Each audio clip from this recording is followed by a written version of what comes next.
So welcome to the setup part. First of all, we're gonna make sure that everyone is on the same page and we have the same tools to start with.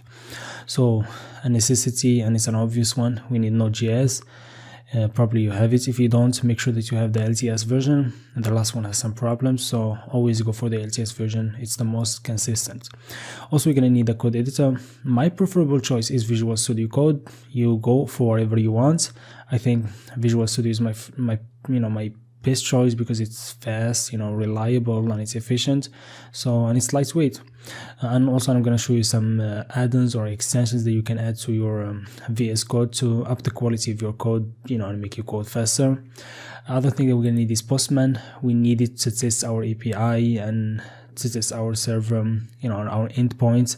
So all the requests, we're going to use Postman to send it to the server and get all our responses.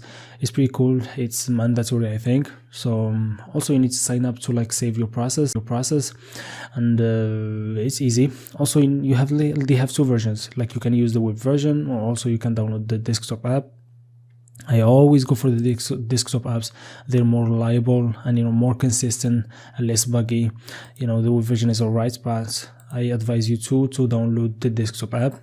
Same way goes for MongoDB Campus.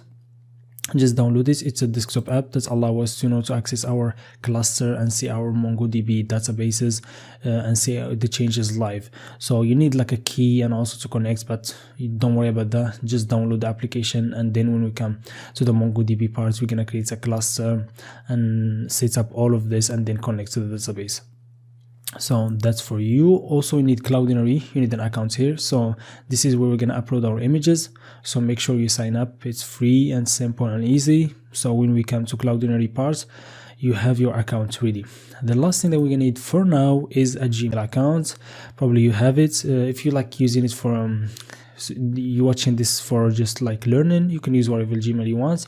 If you want to build an application, a social media application, make sure that the name they use and username is related to your application, because we're going to use this Gmail account to send emails and verification code and receive password codes using this Gmail. So for example, my application called Facebook, I'm going to make sure the username is related to Facebook.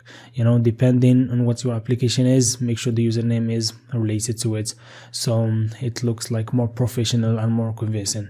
So these are the main thing we're going to need for the beginning. There are a lot of things that we're going to need after, but for now this is what you need to get started. So make sure that you do all of this, and then